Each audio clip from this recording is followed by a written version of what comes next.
मित्रों नमस्कार। आप सभी का एस्ट्रो टिप यूट्यूब चैनल में बहुत बहुत स्वागत है।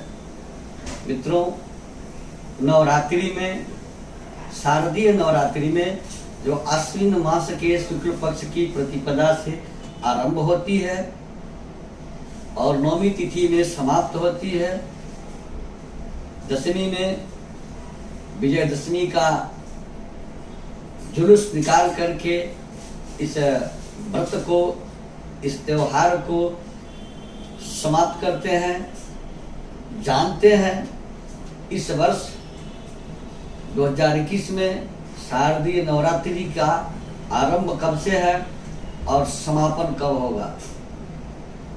कलश स्थापन के लिए सही और शुद्ध समय क्या होगा, देवी का आगमन किस चीज पर हो रहा है और देवी का गमन किस चीज पर हो रहा है, आगमन और गमन वाले वाहन का फल क्या होने वाला है, कितने दिनों का यह नवरात्र है, किस तिथि का क्षय है या किस तिथि की वृद्धि है, हवन की उत्तम सामग्री क्या है, इन सारे बिंदुओं पर जानकारी लेकर इस एपिसोड के साथ आप सबों के समक्ष मैं उपस्थित हूँ, ताकि यह जानकारी आपको मिल सके। कारण 2 साल 3 साल पीछे से मैं इस चीज से संघर्ष करते आ रहा हूँ।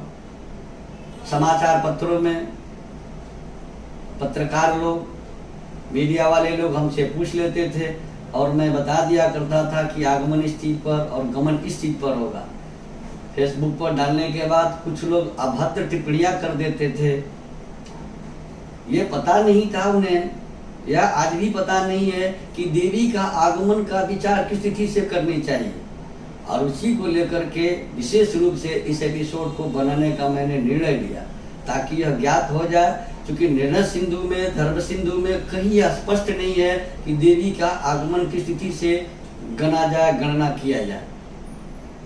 तो मित्रों, इन सारी चीजों पर जानकारी देने के पूर्व मेरा आप सबों से एक छोटा सा आग्रह है, छोटा सा निवेदन है कि यदि अब तक आप हमारे चैनल को सब्सक्राइब नहीं किए हैं या आप पहली बार इस चैनल को देख रहे हैं तो इस चैनल को सब्सक्राइब जरूर करें, नोटिफिकेशन बेल में ऑल सेलेक्ट करें, ताकि हमारे सभी धार्मिक एपिसोड, वास्तु से रिलेटेड एपिसोड, ज्योतिष से रिलेटेड एपिसोड आपके पास आसानी से समय पर जा सके।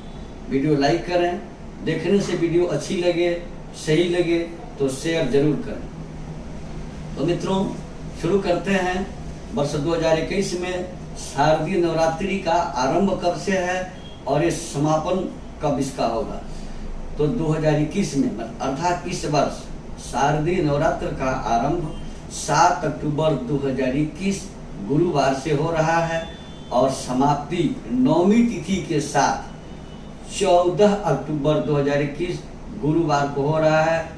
यह नवरात्रि मात्र 8 दिनों की है। विजयदशमी सहित इस नवरात्रि की कुल अवधि 9 दिनों की होगी। इस नवरात्रि में षष्ठी तिथि का क्षय है, अनुदयी षष्ठी तिथि है, अर्थात पंचमी के बाद उपरांत में षष्ठी तिथि हो रही है और दूसरे दिन सूर्योदय में पुनः सप्तमी हो जा रही है। तो अब कलश स्थापन पर आते हैं। देवी पूजन के लिए तिथि, नक्षत्र, दिन, योग, सारे ग्रह बताए गए हैं कि कौन से तिथि, कौन से नक्षत्र, कौन से दिन, कौन से योग्य ग्रह है। लेकिन नवरात्रि में प्रतिपदा तिथि हो,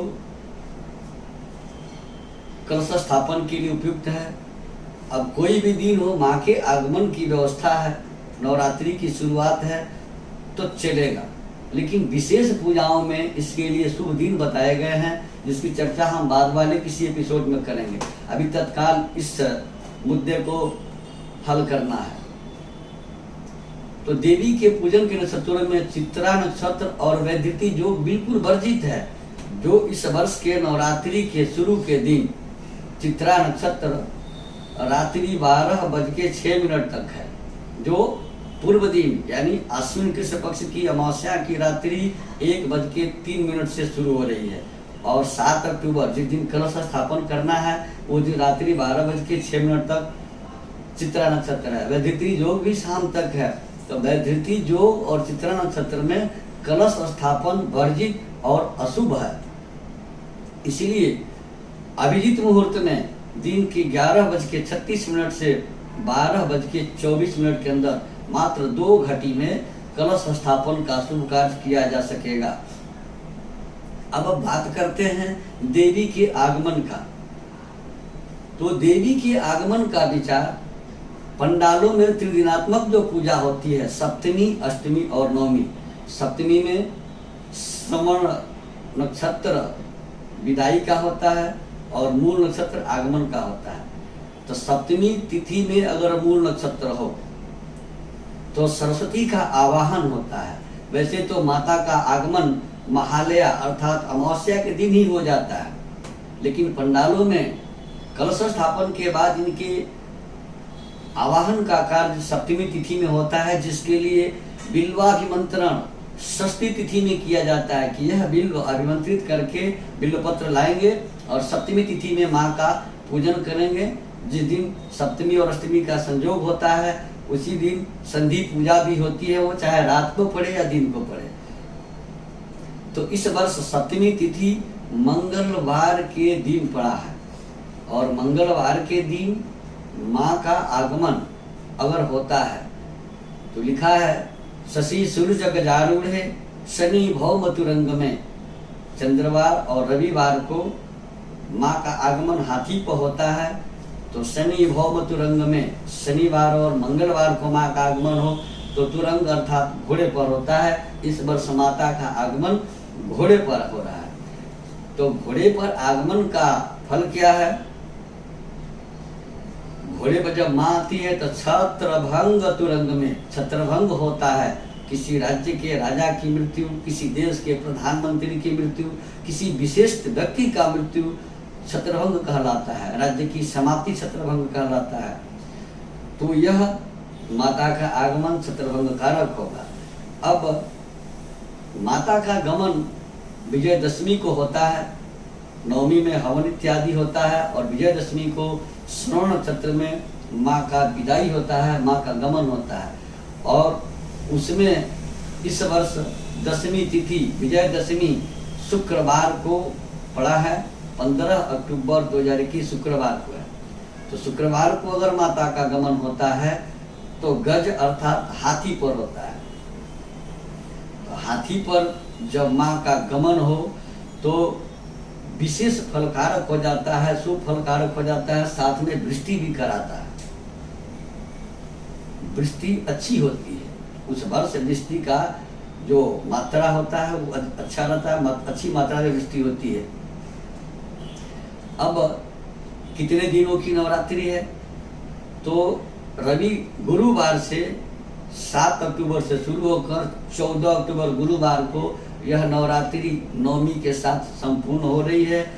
अतः यह नवरात्रि 8 दिनों की है और 8 दिनों की नवरात्रि को अष्टदिनात्मकम नवरात्रम न शुभम, 8 दिनों की नवरात्रि शुभ नहीं होती। नवरात्रि अर्थात 9 रात्रि हो, अष्टरात्रि नहीं होनी चाहिए। इसमें भी कटिंग हो रहा है।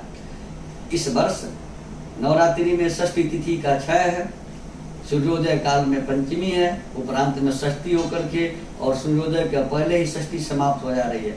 तो बिल्वाभिमंत्रण का कार्य जो माता को पंडालों में अर्थात अथवा घरों में जब पूजा होता है, संकल्पित विधि से संपुट पाठ वगैरह होता है, तो माँ को चढ़ाने के लिए बिल्वपत्र का आमंत्रण निमंत्रण करके लाया जाता है। और वह कार्य 11 अक्टूबर 2021 को सोमवार को होगा।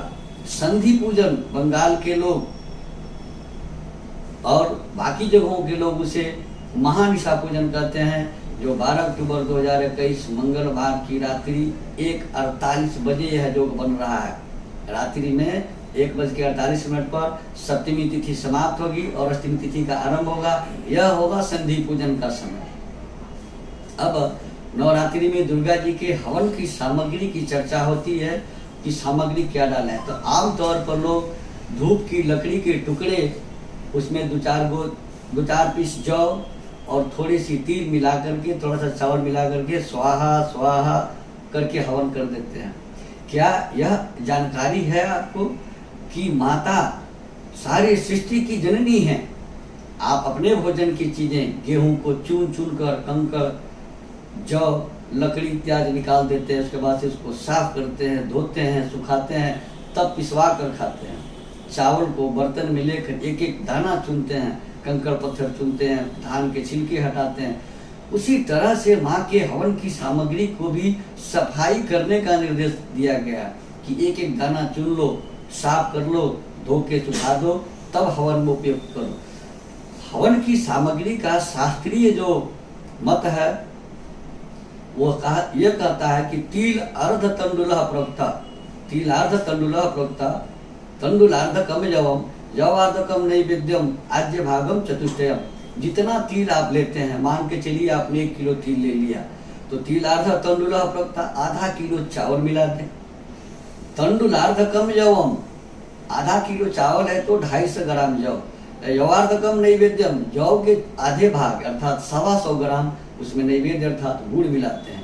आज्य भागम चतुष्टयम, घी को 250 ग्राम लेकर के इन सारी सामग्रियों में मिला देनी चाहिए।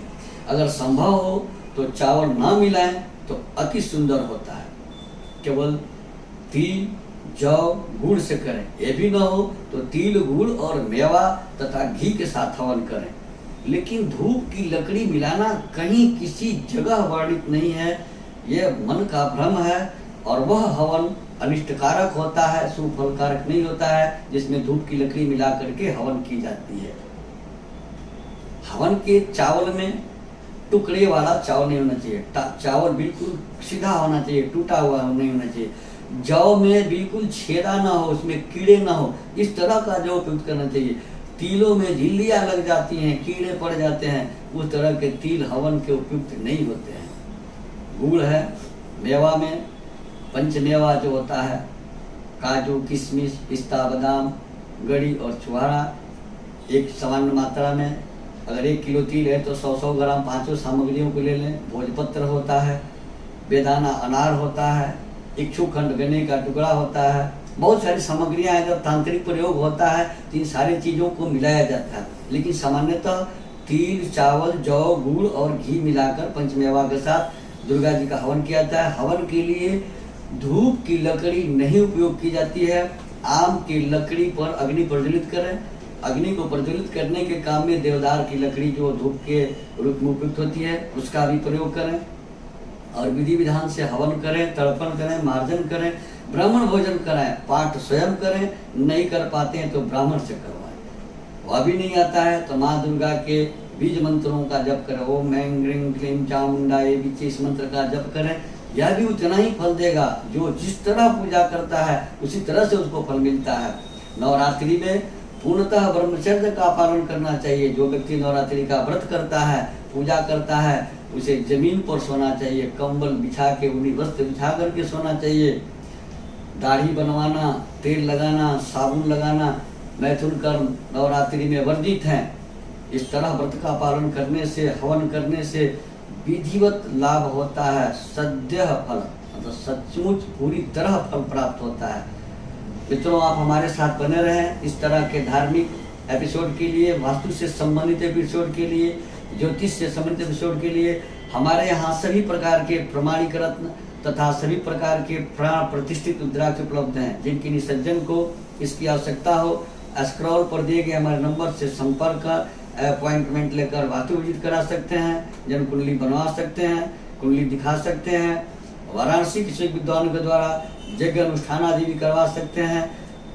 उचित मूल्यों पर प्रमाणिक रत्न और प्राण प्रतिष्ठित रुद्राक्ष भी हमारे यहाँ से प्राप्त कर सकते हैं। धन्यवाद।